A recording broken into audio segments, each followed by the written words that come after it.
Fala pessoal, se você curte momentos de reflexão, aprendizado e conexão com a fé, já se inscreve aqui no canal Momento do Pai, já deixa o like no vídeo e não se esqueça de ativar o sininho para não perder nenhum conteúdo novo. Que Deus abençoe você e sua família. Bom, eu quero falar sobre algo que é uma verdade na minha vida e é o motivo pelo qual eu estou de pé. Apesar de tudo que já se levantou e de todos os desafios, sejam eles emocionais, espirituais, eu estou de pé porque o Deus que eu sirvo, o Deus que você serve, é um Deus de renovo. É um Deus que faz novas todas as coisas, mesmo quando aquilo que é natural parece que se esgotou.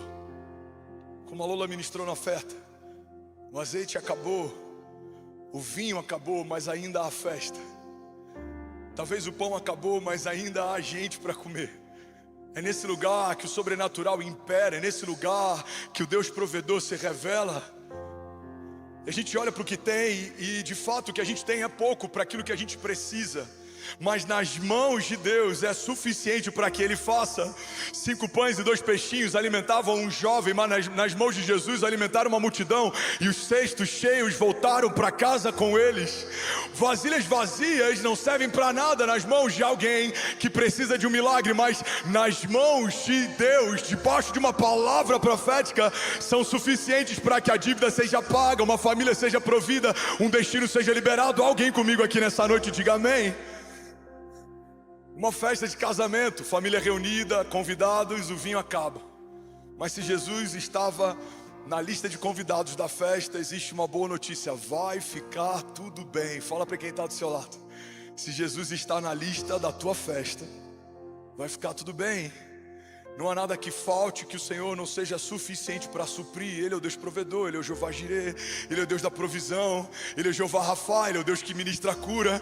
Ele é a nossa bandeira, Ele é o Jeová Nissi, Ele é Deus conosco, Ele é o Todo-Poderoso, Ele é o El Shaddai, Ele é o princípio e o fim de todas as coisas. Antes da tua história ser inserida na história, Ele já era. Mesmo quando a nossa história for só uma memória na história, Ele permanece sendo. Alguém comigo aqui diga: eu sei que tudo o que eu preciso está em Deus. E é sobre esse Deus que eu quero pregar nessa noite. Alguém ainda comigo aqui nessa noite? Bolívia, Japão, Itália, Alemanha, Inglaterra, Líbano conectados, República Tcheca, França, Austrália, Moçambique. Vamos, alguém? Nações estão reunidas para celebrar Jesus aqui com a gente. Angola, Portugal, Estados Unidos, Brasil. Já somos mais de 9.000 famílias, 14 nações conectadas. E eu quero começar a pregar. Vamos lá, vamos começar. Eu quero pregar sobre um Deus que é a fonte de todo renovo. Declare comigo: o Senhor é a fonte de todo renovo. Tudo que parece renovo, mas não vem de Deus, pode ser qualquer coisa menos renovo. Pode ser descanso, um bom resort, um bom hotel, gera descanso num corpo cansado, mas não aquieta uma mente inquieta. A paz que excede todo entendimento, ela não precisa que você entenda para que ela comece a operar. Mas o nosso corpo físico precisa de descanso físico. A gente pode encontrar fugas emocionais, e elas são até necessárias em alguns momentos em que a gente está à beira de um colapso ou de um surto. Descansar, meditar, se esconder é necessário. Mas a fonte do real descanso é o Senhor. É Ele quem supre, é Ele quem aquieta, acalma, é Ele quem renova. E a loucura da fé é que Ele faz isso mesmo quando o cenário não mudou. O cenário ainda é diverso, você ainda ouve tambores de guerra dos inimigos que se ajuntam contra você. Você ainda está no meio de um campo de batalha, mas ainda assim, com o Senhor é possível recostar a cabeça e descansar, porque sabemos que há um Deus que dá àqueles a quem Ele ama enquanto dormem. Os seus inimigos tramam contra você, e quando eu falo de inimigos, eu não falo sobre carne ou contra sangue, eu falo sobre principados e potestades que te cercam. A Bíblia fala a respeito de um inimigo que está ao nosso derredor, buscando quem possa tragar. Ou seja, enquanto eu me levanto, quando me movo, quando me deito, há do inferno uma convocação para que em algum alguma brecha possam me alcançar, me ferir, me paralisar, mas eu preciso entender que antes de uma palavra levantada do inferno contra mim, já há uma promessa liberada dos céus a meu favor. O inferno disse: vamos paralisar. Os céus já disseram: vai acontecer. Não há quem possa impedir o homem rendido ao Senhor. Alguém aqui nessa noite diga amém. Então eu quero pregar sobre o Senhor, que é uma fonte real de descanso real. Não é anestesia, não é alienação, não é fingir que algo não está acontecendo. A fé não nos chama a assumir uma dinâmica escapista ou negacionista, não. A fé é um convite a entendermos o que acontece e nos cerca, mas nos movemos por uma realidade superior. Sim, há guerra ao meu redor, mas o Senhor é a fonte do meu descanso. Eu estou profetizando sobre alguém aqui nessa noite. Sim, o balancete não é o mais favorável, mas o Senhor é a fonte do meu descanso. Sim, as notícias não são as melhores, os indicativos não são favoráveis, mas o Senhor é a fonte do meu descanso. Sim, inimigos me cercam, há um ruído, há som de tambores de guerra, o mar está revolto, os ventos são fortes, mas o Senhor é a fonte do meu descanso. Sim, a medicina pode ter me enganado, desiludido, condenado, o diagnóstico pode não ser favorável. Quem sabe alguém nessa noite ou em alguma nação, ou daqui a alguns anos ouvindo essa palavra, foi desacreditado porque a medicina disse: ainda não encontramos a cura para aquilo que você tem. Mas antes da medicina ser chamada de medicina, há um Deus que liberou cura sobre todos aqueles que nele colocaram a sua expectativa. Alguém comigo diga: eu sei que tudo que eu preciso emana dele. E nessa noite o Senhor vai liberar sobre a minha vida e sobre a minha casa descanso do tipo de Deus. Fala para quem está do seu lado, profetiza: você vai descansar em Deus, e nele você vai encontrar renovo. Alguém recebe isso? Diga amém. Sabe, recomeçar é uma das principais verdades do Evangelho. O Evangelho fala sobre um Deus que faz tudo a partir do nada, mas o Evangelho também fala a respeito de um Deus que refaz a partir do que se quebrou ou se perdeu. A terra era sem forma e vazia, e a partir do nada, tudo que existe foi criado a partir do verbo. O verbo era Deus, o verbo estava com Deus, e todas as coisas foram feitas por meio dele. Sem ele nada do que foi feito se fez. Mas o mesmo verbo que é criativo no princípio é redentivo na metade da história. Todas as vezes que o RE está antes de algum verbo ou de alguma palavra, significa que algo está sendo feito de novo. Se reerguer, erguer alguém que caiu ou tropeçou. Recomeçar, começar de novo, apesar de algo ter se perdido ou finalizado. Restaurar algo que foi fraturado, partido, mas agora está novamente intacto. Tudo que você pode ter perdido ou tudo que podem ter saqueado de você, o Evangelho é capaz de restaurar, reestruturar, restituir, refazer, recomeçar. Você precisa reivindicar, porque há algo do céu liberado sobre você que talvez você ainda não tenha experimentado. Quem sabe você ainda não tenha nem pedido ou pensado. A Bíblia diz que o nosso Deus é poderoso para fazer infinitamente mais do que tudo que pedimos ou pensamos, segundo o seu poder que em nós atua. Então eu vim aqui nessa noite falar com uma geração de avivalistas que querem pela fé reivindicar uma herança justa estabelecida pelo Filho de Deus. Você não está pedindo favor, você está reivindicando algo que já foi liberado por Deus para você. Em Jesus você é mais do que vencedor. Em Jesus você é suprido. Em Jesus você é escolhido. Em Jesus você é salvo. Em Jesus você é santo. Em Jesus você é livre. Em Jesus você é justo. Irmão, eu não sei você, mas eu já estaria recebendo alguma dessas palavras de pé. Deus está restaurando o que se perdeu. Alguém comigo aqui diga amém. Assim seja, glória a Deus. Aleluia. Recomeçar é algo que nem todo mundo ama, porque se eu estou recomeçando, isso é um sinal que algo foi finalizado ou se quebrou. Mas essa é a graça daquilo que Deus faz em meio a tudo aquilo que o inferno nos fez. O inferno fala: Deus, tem de bom ânimo, o Senhor não te deu espírito de covardia, mas de poder, amor e equilíbrio. Levante as suas mãos e declare com autoridade: diga, eu recebo nessa noite renovo de Deus. Diga, o Senhor me coloca de pé e em meio a todo o cenário adverso, avançarei, e as portas do inferno não prevalecerão contra nós. Se você crê nisso, irmão, você pode dar um brado de liberdade no seu lugar. Vamos, será que alguém pode, pelo amor de Deus, fazer barulho? Aleluia! Alguém para dizer ainda bem que eu vi Jesus? Aleluia. Deus estabelecendo algo novo de novo. E onde Deus estabelece o renovo?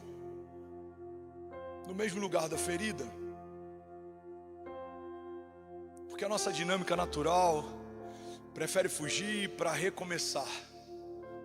Mas a dinâmica de Deus gosta de fazer no lugar da tua humilhação, ferida, falta, no lugar em que te humilharam, em que o inferno te saqueou, é no lugar que você foi marcado que algo vai voltar a florescer, algo vai brotar.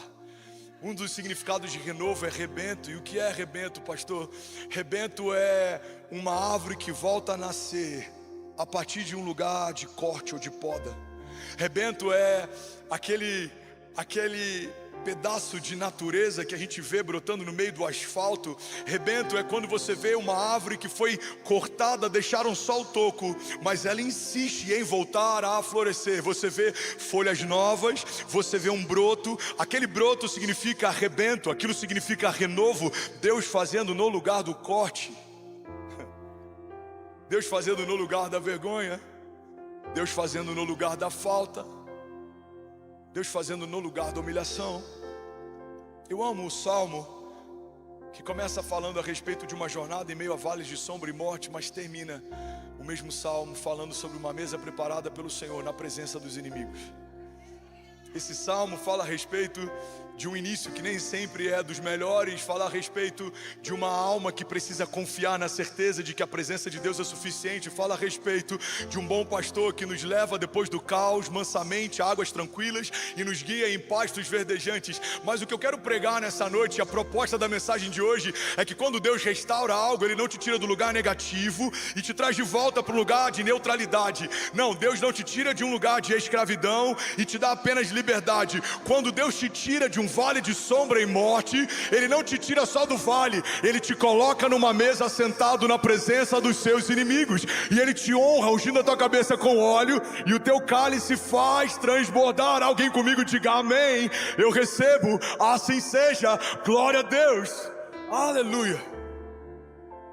Isso é interessante, irmão, porque a gente olha para o Evangelho fala a respeito de um Deus que nos transportou do império das trevas para o reino do seu Filho. O Evangelho não tirou você do inferno e trouxe você para a terra. O Evangelho tirou você do inferno e leva você para o céu. O Evangelho não tira você de escravidão, paga a tua alforria e agora tira suas algemas. Não, é muito mais do que isso. Você de escravo não passou a ser funcionário bem pago com carteira assinada. Você de escravo passou a ser filho com uma herança justa. Alguém está pegando isso aqui? Vou usar uma analogia para ficar mais prático, mais claro. É como se não só pagasse as dívidas, como deixasse o saldo positivo. Quantas vezes a nossa expectativa é só que o céu supra algo que falta. Mas essa não é a dinâmica criativa do céu. O céu nunca enche, o céu sempre transborda. A dinâmica do céu é exagerada, fala sobre uma mesa preparada na presença dos inimigos e fala sobre um cálice que transborda. A dinâmica do céu fala sobre um vinho que não só foi suprido porque no meio da festa faltou, fala sobre um vinho que era melhor do que tudo que já havia sido bebido. A dinâmica do céu não fala só sobre 5 pães e 2 peixinhos, que depois de reparticionado de forma muito econômica entre todos eles, todos comeram o necessário. Fala sobre 5 pães e 2 peixinhos que supriram de tal forma que quando ninguém conseguia mais comer, os cestos ainda voltaram cheios para casa. Quantas vezes a gente quer só que Deus supra algo que falta, quando na verdade a dinâmica do céu é transbordante. Ele é poderoso para fazer infinitamente mais do que tudo que pedimos ou pensamos. A dinâmica do Evangelho fala sobre redenção, e a palavra redenção tem como um dos seus significados resgate. O que significa resgate, pastor? Significa não só tirar alguém que estava cativo, como transportar esse alguém para um lugar seguro. Quando Deus resgatou você, Ele não só tirou você e disse: agora você caminha por conta própria, agora que você está livre, faça o que você quiser. Não, não, não. A palavra de Deus fala a respeito de um bom samaritano, um homem estrangeiro que não veio de uma natureza caída, que encontra um homem caído no meio do caminho, que foi tratado com indiferença pelos sacerdotes e levitas, não porque eles não queriam fazer, mas porque eles não podiam fazer. Um homem caído não poderia regenerar ou redimir alguém com uma natureza caída. Mas então um estrangeiro vindo de uma semente incorruptível, vindo de um outro lugar, vem para a terra, encontra um homem saqueado, ferido e quase morto, e derrama sobre as feridas dele óleo e vinho, e coloca numa hospedaria e diz: cuide bem dele, porque eu vou voltar para buscá-lo. Isso é uma tipificação, isso é uma simbologia, não só da redenção, como também da igreja de Jesus. Jesus te encontrou no meio do caminho, te plantou no lugar, como diz a palavra de Deus: plantados na casa de Deus, florescerão nos seus átrios. Então Ele não foi alguém que te redimiu e falou: agora caminha sozinho. Não, Ele te redimiu, te plantou, Ele cuida de você, Ele cerca você, Ele guarda você, dá ordem aos seus anjos a teu favor para que não tropece. E se tropeçar, como diz a palavra de Deus, e a gente vai meditar daqui a pouco nela, a palavra de Deus diz que os passos de um homem bom são confirmados pelo Senhor. Ainda que caia, não permanecerá prostrado. Então o renovo do tipo de Deus não é tirar de um lugar negativo e me levar para um marco zero, é tirar de um lugar negativo e levar para o meu lugar de destino. Você não vai ser só alguém que bebia, fumava, xingava, agora não bebe mais, não fuma mais e não xinga mais. Isso é muito pouco. Isso uma boa educação poderia ter feito. Talvez uma esposa insistente poderia fazer. O Senhor não quer que você seja o mesmo homem carnal com uma moral melhorada. Não, não, não. A proposta do Evangelho é que morra quem você se tornou para nascer quem Ele sempre quis que você fosse. É uma nova natureza, você vai nascer de novo. E a partir desse novo nascimento, você vai receber o fruto do Espírito. E a partir do fruto do Espírito, você vai se mover com bondade, benignidade, mansidão, domínio próprio, algo que não é seu. As pessoas não vão te reconhecer. E essa é uma das melhores coisas que alguém que está na jornada com Deus pode ouvir de amigos que te conhecem há tempos. Eles vão dizer: você está irreconhecível. Eu lembro que no início da minha jornada isso me ofendia. Como assim? Eu estou irreconhecível, eu não mudei, eu sou o mesmo. Até que eu falei: não, é isso que eu preciso estar tão irreconhecível, a tal ponto que alguém que me conhecia 10 anos atrás não vai reconhecer que é o mesmo André. Deus está fazendo novas todas as coisas. Ele é a fonte do renovo, Ele é a fonte da restauração, Ele é um Deus redentivo. Alguém comigo aqui nessa noite diga amém, glória a Deus, aleluia. E vocês que estão na primeira fileira, vocês têm uma missão. Vocês vão cadenciar todo posicionamento de toda igreja. Então não apenas ouça, reaja a isso. A partir de você vai derramar até a última cadeira. Alguém comigo diga amém. Tem algum avivalista aqui? Vamos, tem alguém apaixonado por Jesus aqui nessa noite? Aleluia. Jesus. Eu vou ter que pregar na velocidade 2 do WhatsApp, porque eu quero pregar uma série em uma noite, mas vai dar tudo certo, vai terminar tudo bem, amém?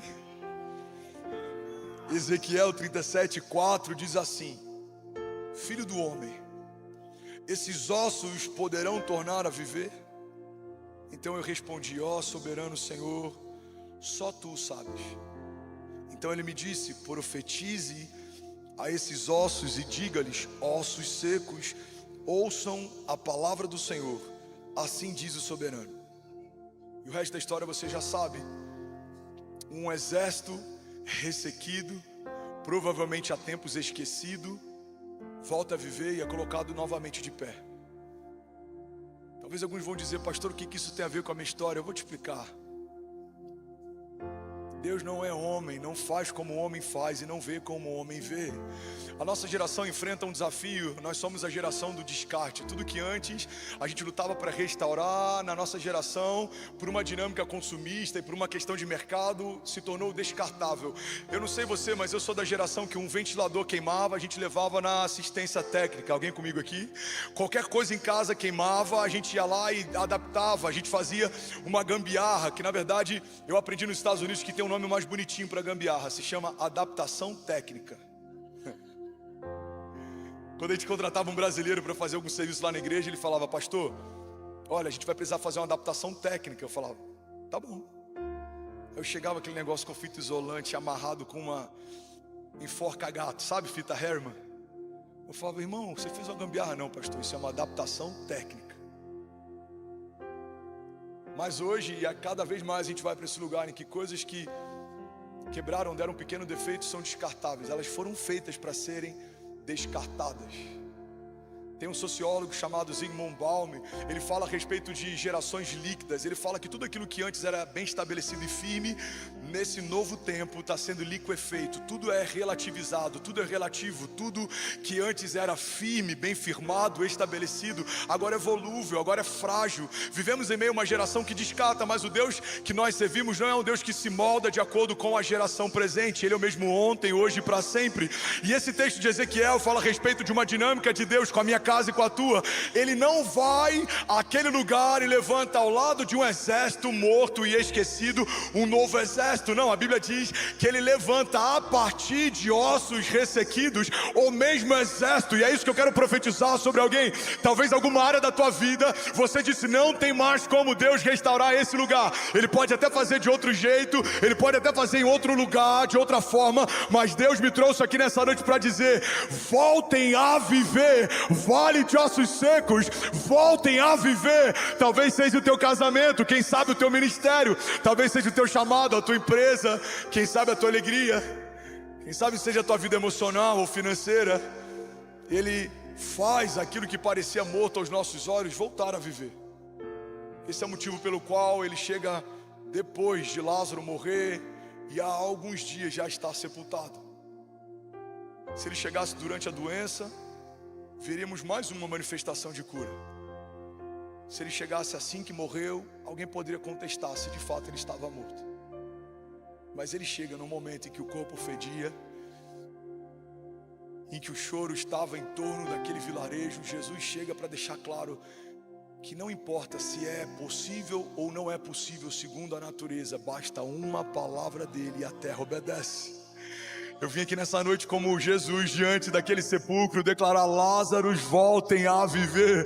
O Senhor é a fonte de todo renovo.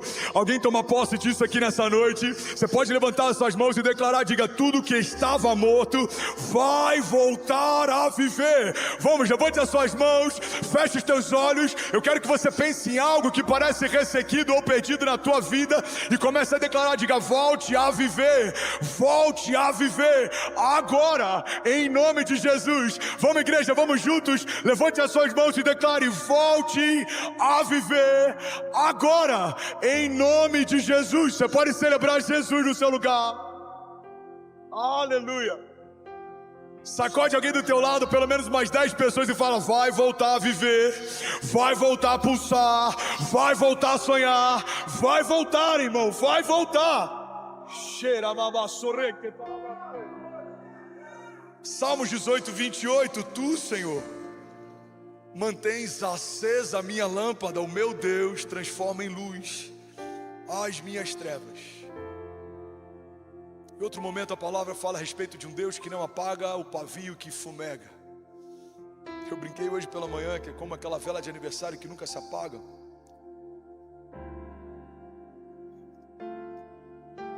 Não importa o esforço. Sabe aquela vela que você apaga umas 4 vezes e alguém precisa apagar com o dedo? Imagina que isso é a tua história. E que cada vento que vem contra você, em algum momento talvez tenha até apagado a tua chama, mas ainda tem brasa ali. O inimigo acha que venceu, como achou, vendo o Filho de Deus sangrando no madeiro. Quando achou, vendo Daniel entrando numa cova, repleta de leões famintos. Como se algo se perdeu no meio do caminho, se algo foi roubado, partido, se existe uma fratura emocional, se existe algo que talvez aos teus olhos pareça impossível de se reverter, irreversível, eu vim aqui só nessa noite declarar que Ele vai fazer outra vez. O Senhor fará outra vez. Alguém toma posse disso, declare e diga: o Senhor fará outra vez. Salmos 37, 23 diz: os passos de um homem bom são confirmados pelo Senhor e Ele se deleita no seu caminho. Ainda que caia, não ficará prostrado, pois o Senhor o sustém com a sua mão. O pastor Márcio sempre fala que o santo não é aquele que nunca se suja, mas é aquele que sempre se lava. E mesmo caminhando, tem momentos que a gente tropeça. Não é desejável, não é o melhor dos cenários, mas acontece. E às vezes o tropeço não é necessariamente pecado, às vezes o tropeço é só desânimo. Às vezes o tropeço é só parar para ouvir quem não tem nada para falar, ou a gente ouvir a nossa própria alma. Às vezes o nosso tropeço é esquecer da promessa e a gente começar a se mover por uma proposta. Às vezes o tropeço é a gente sair do lugar que foi ungido para estar e tentar voltar para o lugar que a gente estava antes de Jesus nos chamar. Pedro tropeça quando nega Jesus e tropeça mais uma vez quando volta a fazer o que tinha aptidão natural para fazer. Mas glória a Deus que o mesmo Jesus que o viu no princípio volta para o mesmo cenário para fazer o mesmo convite. Eu vim aqui nessa noite declarar que talvez em algum momento você ouviu de Jesus um convite, mas quem sabe o teu tropeço foi desanimar, focar em algo que é bom, mas não é de Deus para você. Quem sabe você se tornou extraordinário em algo que não tenha nada a ver com o teu chamado ou com a tua zona de graça. Quem sabe você se tornou muito bom em algo natural, mas está distante do sobrenatural de Deus. Eu vim aqui para declarar que os passos de um homem bom são confirmados pelo Senhor. E ainda que caia, ainda que tropece, ainda que se perca, ainda que desanime, ainda que se desvie, não ficará prostrado. O Senhor dará ordem aos seus anjos em teu favor. Nessa noite é tempo de pessoas voltarem ao lugar de origem. Nessa noite é tempo de homens e mulheres com chamado voltarem a queimar pelo chamado de Deus. A palavra de Deus nos faz um convite, irmãos: busque em primeiro lugar o meu reino e a minha justiça, e as demais coisas vos serão acrescentadas. Tem duas coisas que fazem a nossa alma cansar na jornada de fé: o pecado e a corrida em busca do acréscimo. Alguém está comigo? Diga amém. O pecado gera cansaço, e a corrida em busca do acréscimo também. Como um cachorro correndo atrás do rabo, nunca alcança, porque corre atrás de si. A Bíblia diz que aqueles que creem, sinais e maravilhas os acompanharão. Imagina você correndo atrás de algo que está correndo atrás de você. A palavra de Deus diz que o Senhor nos abençoou. Tempo passado, estabelecido, está consumado. O Senhor nos abençoou com todas as bênçãos espirituais nas regiões celestiais em Cristo Jesus. E tem gente que ainda está correndo atrás da bênção. A gente tem que correr para Ele, porque dele flui todas as coisas, as promessas, as respostas, a bênção, a provisão. Tudo que eu preciso flui dele. Nele está a fonte de todas as coisas. Tudo que é desejável, bom, agradável, tudo que tem valor eterno flui do Senhor. Não há nenhuma fonte que não esteja estabelecida no Senhor que flua algo que vale a pena perseguir ou receber. Alguém está comigo? Diga amém. Ele é a fonte de tudo que você precisa. Davi entendeu isso, por isso era um homem segundo o coração de Deus. Davi, ele pede uma única coisa e essa coisa ele persegue. Ele diz: uma única coisa eu peço ao Senhor e ela eu persigo, que eu possa ficar todos os dias nesse lugar. Ele entendeu que a presença viva de um Deus vivo supre tudo que ele precisa. Você pode estar num palácio, mas sem a presença de Deus, esse lugar se torna um lugar vazio. Você pode estar em meio ao deserto, sendo perseguido por um Saul que está rejeitando a unção de Deus, mas você sabe que enquanto tem a presença, o palácio está a caminho. A gente começa a entender que sofrimentos leves e momentâneos falam a respeito de uma fração da nossa história, mas não são o fim dela. Que a tua história não é uma foto, a tua história é um filme. Fala para quem está do seu lado: a tua história não é uma foto, a sua história é um filme. Você sabe como descobriram a sétima arte?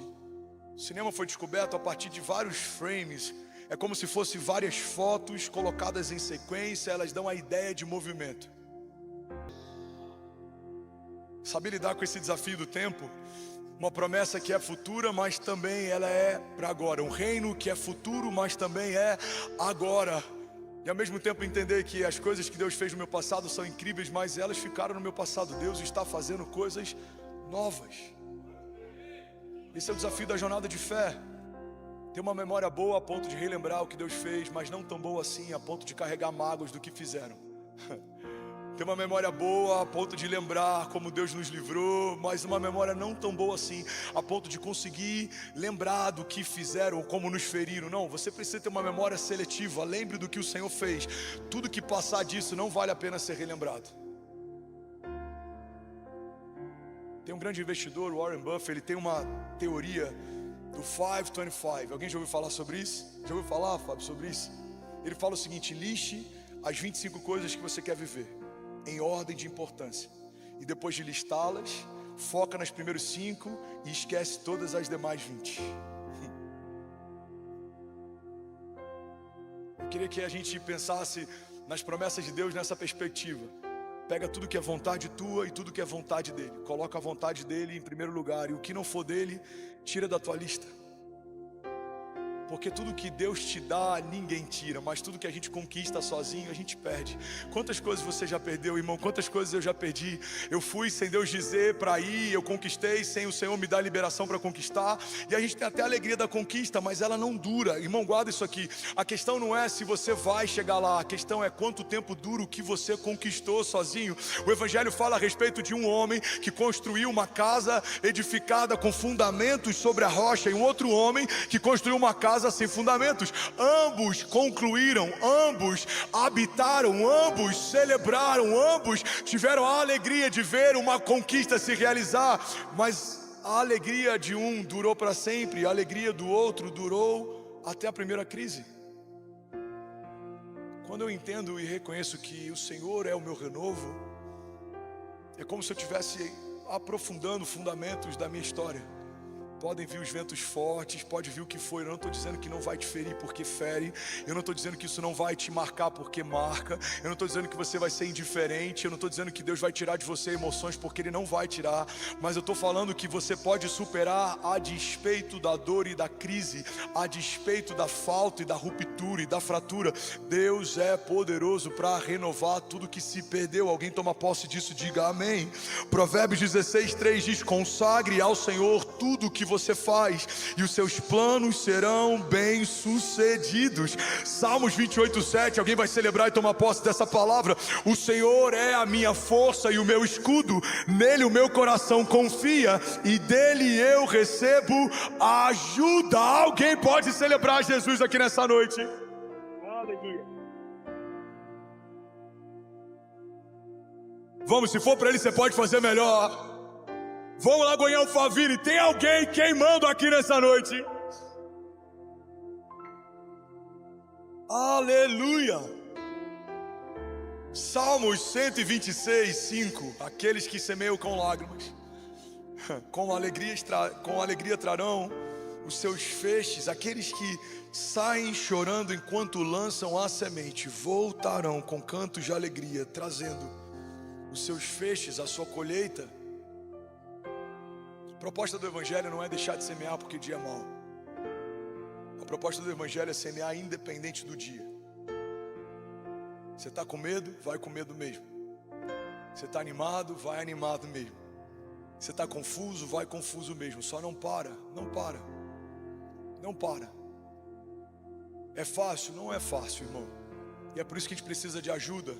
Eu enfrentei, em parte desse primeiro semestre desse ano, dias maus, momentos difíceis, mas o que me sustentou? Em primeiro lugar, minha casa. Glória a Jesus pela minha mulher.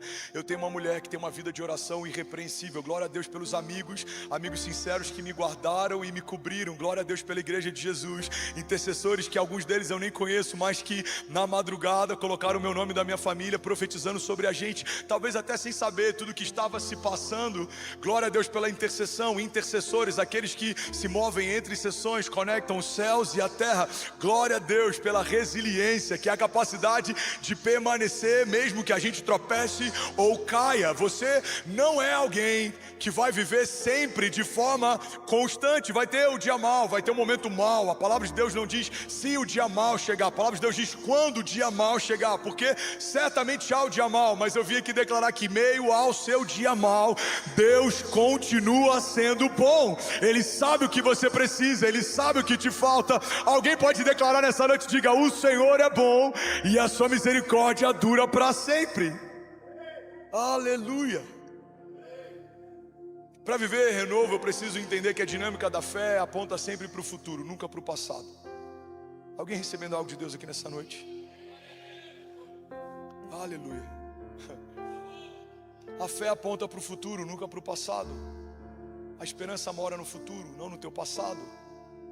Porque o passado é um tempo virtual, assim como o futuro é. O tempo presente, ele é palpável, ele é real. O tempo futuro, ele é virtual. O tempo passado também, mas tem uma diferença fundamental entre eles. Por mais que o tempo futuro seja virtual, ele é um tempo que ainda vai acontecer. O tempo passado é virtual, mas ele é um tempo que já aconteceu. Eu não tenho ingerência sobre. A presença de Deus não se move nesse lugar. Entenda, se Deus se movesse no tempo passado, a gente leria que Deus voltou no princípio, em meio ao homem caído, Ele refez a história, então não houve mancha de pecado e o homem continuou habitando no jardim. Mas não é isso que a Bíblia diz. A Bíblia diz que apesar do nosso erro, do nosso pecado no nosso passado, Deus estabeleceu no nosso futuro um cordeiro que tiraria o pecado do mundo.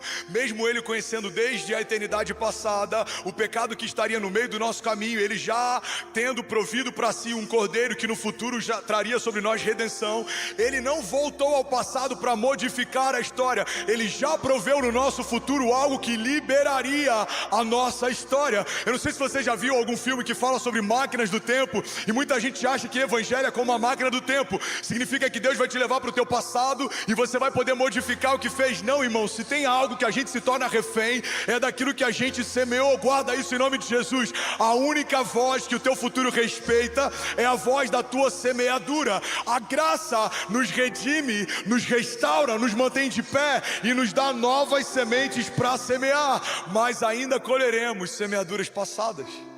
É por isso que tem gente que por muito tempo semeou coisas ruins, acabou de se converter e ele não entende, porque ainda vem colheitas ruins.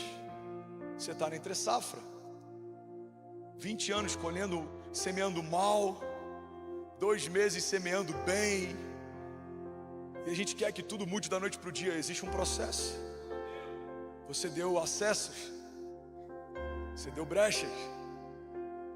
De Deus não se zomba, diz a palavra. Aquilo que o homem semear, certamente colherá. Sejam sementes boas ou ruins. Alguém está comigo? Então, como é a dinâmica de Deus?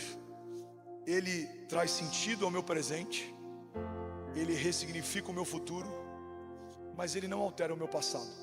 Ele apaga de forma redentiva, ou seja, os meus pecados não vão ser levados mais em consideração, porque a partir de Jesus eu fui restaurado, o preço foi pago, a dívida foi paga. Mas Ele não vai voltar lá e desfazer o que se fez. Vai ser esquecido, vai ser deixado de lado. Tem gente que quer que o novo de Deus se manifeste alterando coisas no passado. Não, vejam, eu estou fazendo uma coisa nova, diz o Senhor. Não fiquem presos ao passado. Deus está fazendo coisas novas. Então aquilo que ficou no teu passado você precisa deixar para trás, porque nesse lugar a presença não flui mais. Esse jardim que houve o pecado e a culpa, ele não vai ser mais habitado, mas agora existe um novo jardim. Agora Ele tabernaculou dentro de nós. O jardim virou o seu interior, o altar é o teu coração. Você se tornou casa de Deus. Ele mudou a dinâmica. Um Deus que visitava o homem na sua casa, agora fez do homem a sua própria casa. Mudou a dinâmica, mudou a aliança, mudou o tempo, mudou a natureza. Deus está fazendo uma coisa nova, de um jeito novo, com a mesma criação. Glória a Deus por isso. Alguém comigo diga amém. Isaías 43:18 diz: esqueçam o que se foi, não vivam no passado. Vejam, eu estou fazendo uma coisa nova. Ela já está surgindo, vocês não a reconhecem? Até no deserto vou abrir um caminho e riachos em meio ao ermo. É por isso que a dinâmica criativa da fé fala a respeito a confessar um futuro desejável e não um presente que se vê. Pega isso aqui, irmão. Alguém comigo? Como eu confesso o que eu vejo, pastor? Quando eu falo o que é óbvio. O dia está frio, a política está estranha, essa questão com Israel é preocupante, a economia está a um passo de colapsar, o Brasil está vivendo isso, o mundo está vivendo aquilo. Isso qualquer homem natural discerne. Por quê? Um homem natural discerne coisas naturais, mas um homem espiritual discerne coisas espirituais. Então a fé do tipo de Deus, a fé criativa, a fé que não caminha mais pelo que viveu, mas por aquilo que ainda vai viver, ela precisa confessar o que crê. Até para a salvação é necessária uma confissão daquilo que se crê. Quando a gente vai ser batizado, o que a igreja faz? Uma confissão pública de fé. Eu confesso publicamente diante dos céus e diante da terra que eu creio em Jesus como o único e suficiente Salvador e Senhor. Ele é o caminho, a verdade e a vida, é o Cordeiro de Deus que redimiu a criação. Eu creio que Ele morreu e ao terceiro dia Ele ressuscitou. Eu creio que Ele está à direita do Pai e Ele intercede por nós. Eu creio que através desse ato de fé e desse simbolismo de mergulhar nas águas, eu recebo uma nova natureza, eu sou salvo. Eu creio que meu nome está sendo escrito no livro da vida. Então fazemos uma confissão pública de fé. A Bíblia diz que Deus escolheu a loucura da pregação para que a partir dela fôssemos salvos. Então quando eu confesso publicamente que Ele é o Senhor da minha vida, eu acesso a redenção. O próprio Jesus disse: aqueles que me reconhecerem diante dos homens, ou seja, uma confissão pública, eu também os reconhecerei diante do meu Pai nos céus. Então você precisa entender que assim como a gente muitas vezes gastou tempo confessando que não queria viver, precisamos gastar tempo confessando que nós vamos viver. A palavra de Deus diz lá em João que se permanecemos nele e as palavras dele permanecerem em nós, pediremos o que quisermos e nos será concedido. Eu vim aqui nessa noite te lembrar que o renovo de Deus tem mais a ver com o teu futuro do que com o teu passado. Alguém comigo diga amém. Fala para quem está do seu lado: você precisa confessar o que crê. Você crê que Jesus cura? Então fala sobre cura. Você crê que Jesus liberta? Fala sobre libertação. Você crê que Jesus restaura? Fala sobre restauração. Você crê que Jesus provê? Fala sobre provisão. Eu nunca vou me esquecer de uma visita que eu fiz com meu sogro. Olha para cá, irmão, eu tenho mais uns 9 minutos. Alguém consegue ouvir mais 9 minutos dessa mensagem? Eu fui visitar uma pessoa que estava doente no início da minha jornada. Eu devia ter, sei lá, 1 ano de convertido, Domingos. E meu sogro, por conhecer o meu passado, e eu posso contar essa história num outro momento, mas o meu discipulado foi modo hard. Eu lembro que quando eu comecei a dormir na casa da Quezinha, todo dia, 4 da manhã, ele me acordava. Eu dormia no sofá da sala, ele me acordava e falava: vamos orar. Eu falava: sogrão, são 4 da manhã. Ele falou: pois é, meu filho, você quer casar com filha de pastor, tem que pagar o preço, vamos orar. E eu ia para a igreja às 7 da manhã, saía meio-dia, fazia a consagração, ficava no culto das mulheres do coque. Eu vivi toda essa dinâmica da igreja, glória a Deus por isso. E eu lembro que ele me chamou para ir no hospital fazer visita. A gente entrou na sala e tinha uma senhora de, não sei, 85 anos, entubada, problemas crônicos, era reincidente, e os médicos tinham desacreditado e ela estava em coma. Aí ele falou assim: Dequinho, você pode orar? Eu falei: posso. Eu basicamente orei para Deus preparar a família quando ela partisse, porque eu olhei de forma natural. Eu não tinha o tipo de fé que hoje, pela misericórdia, eu estou carregando. A minha fé ainda era muito natural. Eu olhei o que era óbvio, eu falei: é óbvio, ela vai partir e a gente precisa preparar a família e cuidar de quem vai ficar. Ele falou: você pode orar? Eu falei: posso. Pai, obrigado por tudo que ela viveu, todas as memórias. E eu praticamente despedi ela ali. Se fosse católico, teria sido quase que uma extrema-unção, era uma despedida. E eu lembro que assim que eu termino de orar, ele estava um pouco branco. Hoje eu entendo por quê. Ele fala: Dequinho, você pode esperar ali fora um pouquinho? Eu falei: posso. E eu saí, ele ficou um tempo e daqui a pouco a porta abre e tá todo mundo aliviado. Hoje eu entendo, ele foi consertar a oração que eu fiz. Eu acho que ele foi pedir perdão. Gente, perdão, ele é novo na fé, vamos orar porque eu creio na cura. Amém? Para ser sincero, eu não lembro se ela foi curada ou não, mas uma coisa eu aprendi naquele dia: eu não posso confessar o que eu vejo, eu preciso confessar o que eu creio, porque é isso que me faz diferente. O que você vê, todo mundo está vendo, mas o que você crê, talvez só você esteja crendo. Quem sabe só você está crendo no teu casamento. Vamos, se for para ele, você pode fazer melhor. Quem sabe só você está crendo no teu chamado. Quem sabe só você está crendo nos teus filhos. Já foram desacreditados, são malditos, as pessoas falam mal, mas você crê e declara o que crê. Os meus filhos são uma bênção, o meu casamento é uma bênção, a minha casa é um lugar de oração, a minha empresa é frutífera, os meus celeiros estão cheios, o meu Deus enviará a resposta. O meu futuro é glorioso, o meu futuro está nas mãos de Deus, Ele enviará a resposta, certamente o Senhor vai mudar a minha sorte, Ele é poderoso para fazer infinitamente mais. Alguém comigo aqui diga amém. Então fala comigo, eu preciso confessar o que eu creio. E essa nem é a parte mais difícil. A parte mais difícil é a segunda parte. Você precisa confessar o que crê e você precisa andar à altura do que confessa. Essa é a parte difícil. A parte difícil, irmão, é você fazer planos quando tem uma sentença de morte estabelecida. Quando a medicina diz 3 meses no máximo, você está fazendo planos para o ano seguinte. Isso é fé. A fé é quando a medicina desacredita do teu ventre e fala: você nunca vai ser mãe, e você está guardando dinheiro para o enxoval e para o parto do teu filho. A fé é aquela cadeira vazia de uma mulher que espera por um marido que deixou a família e ninguém pode sentar, porque ela diz: um dia o meu marido vai bater a porta e vai sentar nessa cadeira, nessa mesa. Alguém comigo? Eu lembro que meus pais lideravam um GC, uma cela de casais lá em Cabo Frio, no interior do Rio de Janeiro, há anos atrás. E uma mulher que tinha sido abandonada pelo marido sempre deixava uma cadeira vazia e ela não deixava ninguém sentar. E aí ela falava: não, aqui o meu marido vai sentar. No início virou até chacota para alguns, mas depois aquilo começou a gerar temor. E um dia, irmão, eu falo diante de Jesus, com muito temor, não é uma história, uma alegoria, é um testemunho real. Um dia, todo mundo começa a conversar entre si: quem que é aquele cara que está sentado do lado dela? E alguém fala: eu acho que é o marido dela.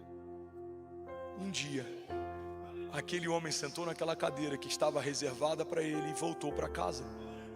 Eu lembro de uma mulher que fez um curso de pais grávidos lá no Rio de Janeiro, mas ela era estéril e todo mundo ficou em crise. Se ela é estéril, por que ela está fazendo um curso de pais grávidos? E aí, pasmem, senhores, aquela mulher viveu um milagre e ela gerou uma criança. E ela ensinou algo pra gente: o ventre dela era estéril, mas a fé dela não. O problema é que às vezes a gente olha para a matéria, a sua matéria pode ser estéril, mas se a tua fé não for, a tua fé modifica a natureza da tua matéria. Você precisa confessar o que crê e caminhar à altura do que confessa. Que confessar que Deus é bom, mas caminhar como se Ele não fosse, gera crise em quem te ouve. John Stott diz que o motivo pelo qual o nosso evangelismo fracassa muitas vezes é porque não parecemos com Cristo que professamos. Você fala que Jesus é suficiente, mas na primeira crise de suficiência, seja de recursos ou o que for, a tua fé entra em crise. Você fala de um Deus que é bom, mas na primeira crise você começa a contestar a bondade de Deus. Isso gera crise em quem está vendo em você um testemunho. Precisamos caminhar à altura do que confessamos. Não basta ser filho, você precisa andar como um filho anda. Você precisa falar como um filho fala. Você precisa se mover como um filho se move. Alguém que lembra do culto, o poder da entrega? Eu ministrei no ano passado. Deus me deu uma palavra, Ele falou: quando você era um menino, você ofertava e entregava como menino. Eu te fiz homem, oferte e entregue como homem. E eu lembro que eu declarei nesse púlpito, na verdade no outro era um pouco menor, cabiam 7.000 pessoas, e a gente já estava contente com tudo que Jesus fez, mas Ele fez mais, amém? E eu quero declarar que tudo aquilo que parecia grande na tua história, em algum momento Deus vai tornar pequeno. Alguém recebe isso em nome de Jesus? E E eu falei: reis, entreguem como reis, príncipes, se movam como príncipes, homens, se movam como homens. A maior crise da nossa geração é que a gente vê, por conta dessa agenda que quer relativizar tudo, inclusive gênero e fé, vemos mulheres com medo de serem mães e homens com medo de serem homens. Você precisa caminhar à altura da identidade que tem. Você não é cauda, você foi feito cabeça. Você não é escravo, a partir de Jesus você foi feito filho. Você foi feito santo, inculpável e livre de qualquer acusação. Então caminhe como um filho de Deus caminha. Os seus inimigos podem acreditar que venceram, mas eles vão ser confundidos quando verem você se alegrando com a vitória. Alguns vão dizer: como ele pode se alegrar, mesmo tudo dando errado? Você vai declarar: tudo parece estar dando errado hoje, mas certamente a alegria vem pela manhã. Melhor é o final das coisas do que o início delas, diz a palavra de Deus. Alguém comigo diga amém. Você precisa reconstruir meias ruínas. Fala com quem está do seu lado: você precisa recomeçar, reconstruir, reformar a partir das ruínas. Esdras 3 fala a respeito de um povo voltando do exílio. O povo estava cativo. Quando eles voltam do exílio, por mais que agora haja liberdade, o mundo conhecido deles está em pedaços. A mesma dinâmica que Noé enfrenta quando sai da arca. Uma mistura de alegria por saber que a arca preservou você, mas também uma angústia por saber que tudo que você conhecia não foi preservado. Então eles voltam. Tem um misto de alegria pela liberdade, mas tem uma angústia. Muitas coisas foram destruídas, as casas em ruínas, os templos em ruínas, destruição. E a Bíblia diz que a primeira coisa que aqueles homens restauraram, antes de restaurar a própria casa ou antes de restaurar até o próprio templo, foi restaurar o altar de adoração. Igreja, olha para mim, recebe isso em nome de Jesus. Não se distraia, não desconecte. Existe algo de Deus para ser liberado sobre você, que vai além do teu entendimento. A tua mente está recebendo coisas, mas no espírito tem coisas sendo ligadas e desligadas. Tem sentenças, decretos, liberações, palavras. Alguém comigo diga amém.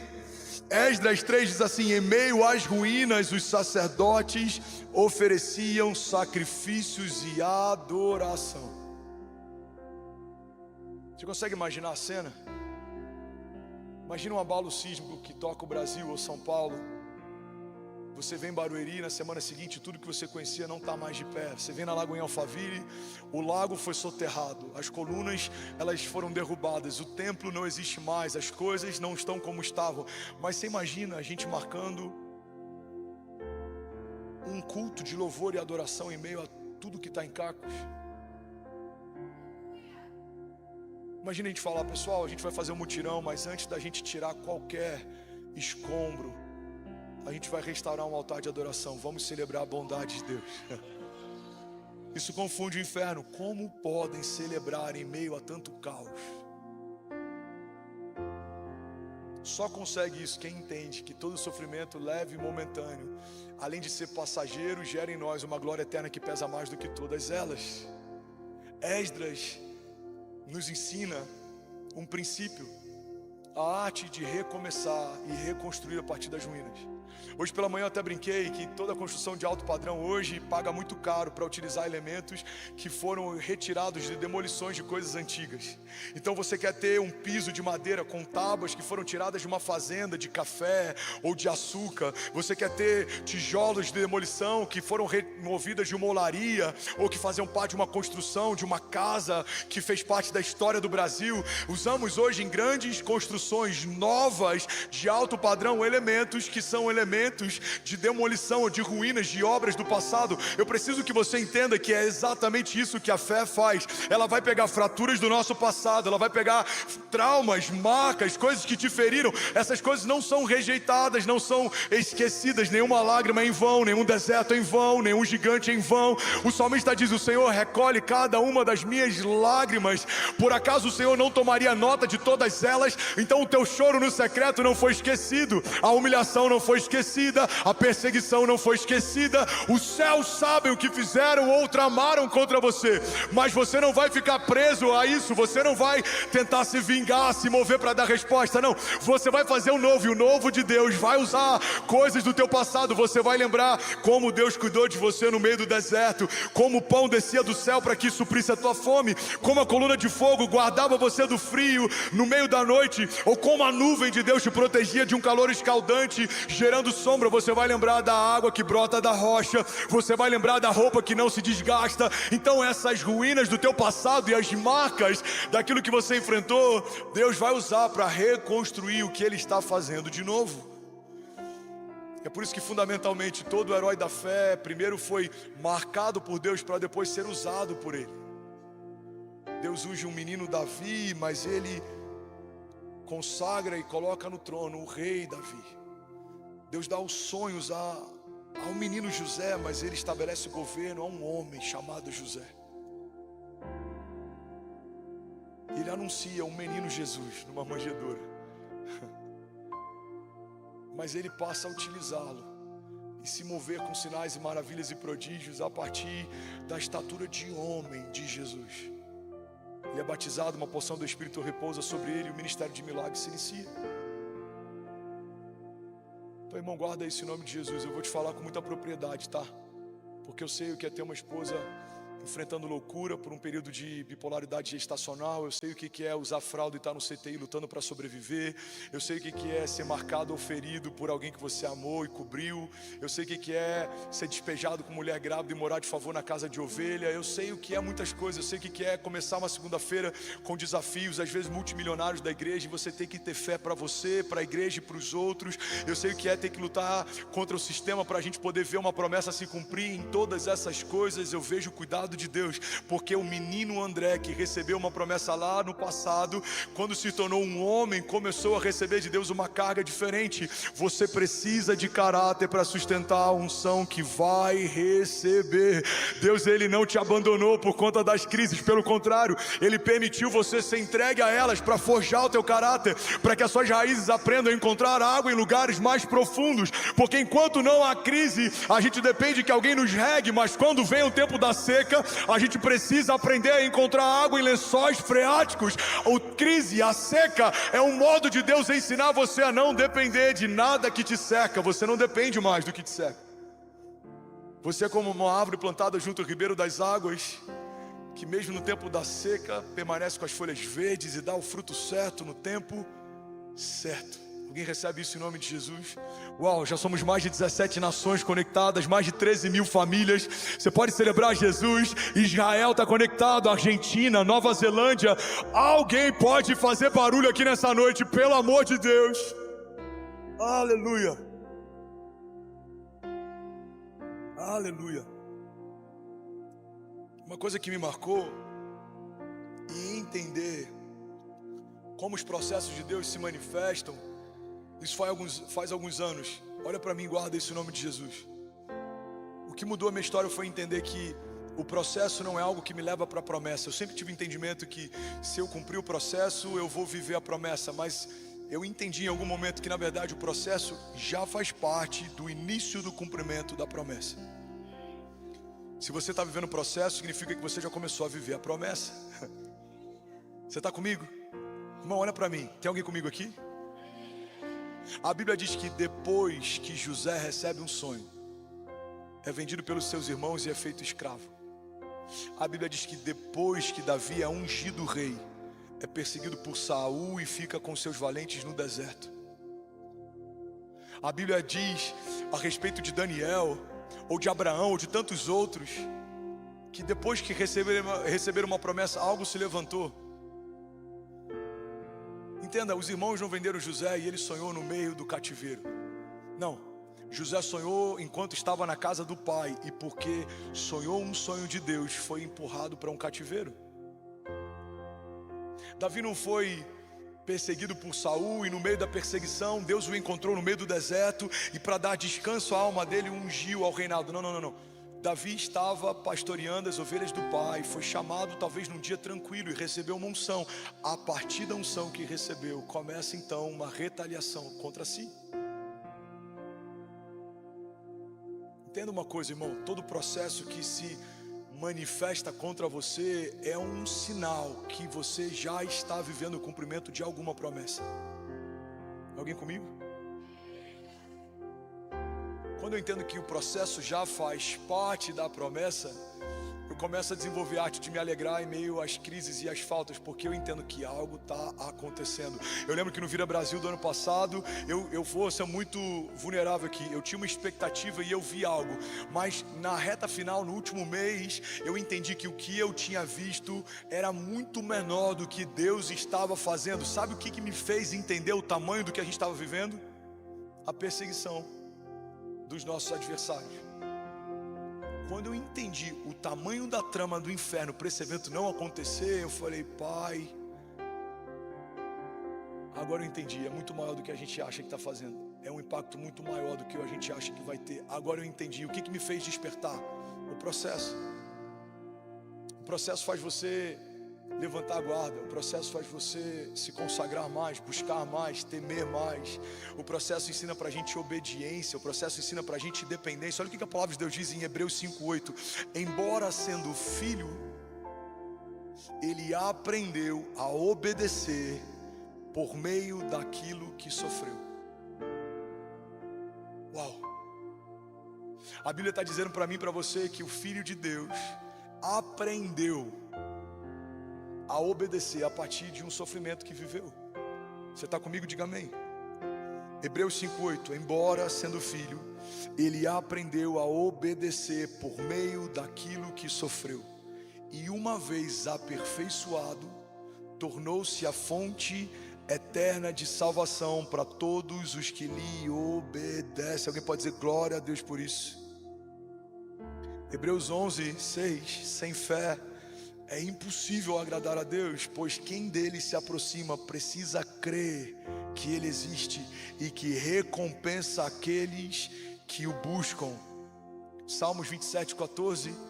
Espera no Senhor, tem de bom ânimo, e ele fortalecerá o seu coração. Salmos 37:18. O Senhor cuida da vida dos íntegros, e a herança deles permanecerá para sempre.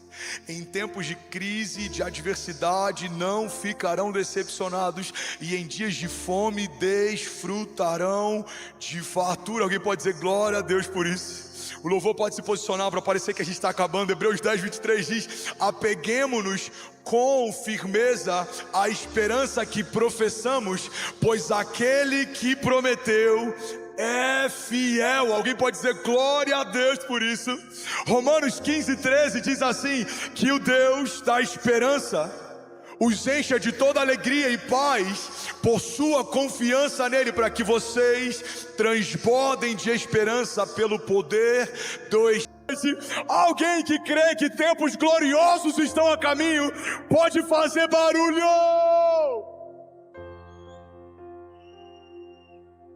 Vamos, celebra Jesus alto e mais alto. Exalte a Ele, exalte a Ele, exalte a Ele. Aleluia. Aleluia. Aleluia. Alguém recebeu algo de Deus nessa noite? Sacode alguém do seu lado e fala: o Senhor é a fonte de todo renovo, irmão. O Senhor é a fonte de todo renovo. Eu amo essa passagem que está em Romanos 8:32. Eu queria declarar e profetizar ela sobre a tua vida. Feche teus olhos, curva tua cabeça, e o Espírito Santo vai se mover com uma onda de temor agora nesse lugar. Feche teus olhos, não se distraia. Você que é batizado com o Espírito Santo, seja livre para fluir. Espírito Santo de Deus, flui nesse lugar como ondas de poder. Dissipa toda a treva, remove todo cansaço, quebra toda corrente, desfaz todo grilhão. Espírito Santo, nós sabemos que existe mais, nós queremos mais. Vamos, flua, flua, flua, flua. Seja renovado do alto da cabeça à planta dos pés, toda a cadeia emocional quebrada para a glória de Deus. Vamos, vamos, feche teus olhos. Para de olhar agora para aquilo que é natural, começa a mergulhar nesse lugar, esquece o teu celular por um minuto, esquece quem está do teu lado. Deus está se movendo como um rio de vida nesse lugar, nessa noite. Tem salvação a caminho, tem libertação a caminho, há cura a caminho, há respostas a caminho. A palavra de Deus diz: clama a mim, responder-te-ei e anunciar-te-ei coisas grandes e insondáveis que não sabes. Pada, como está escrito, por amor de ti somos entregues à morte todos os dias. Somos sepultados como ovelhas em direção ao matadouro, mas em todas essas coisas somos mais do que vencedores por meio daquele que nos amou.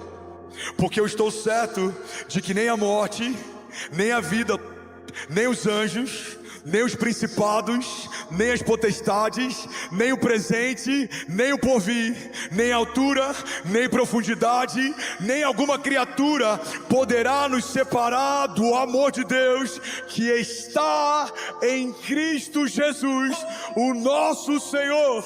Receba vida nessa noite, receba alegria nessa noite, receba unção nessa noite, receba bálsamo nessa noite. Seja cheio da vida de Deus, seja cheio da glória de Deus.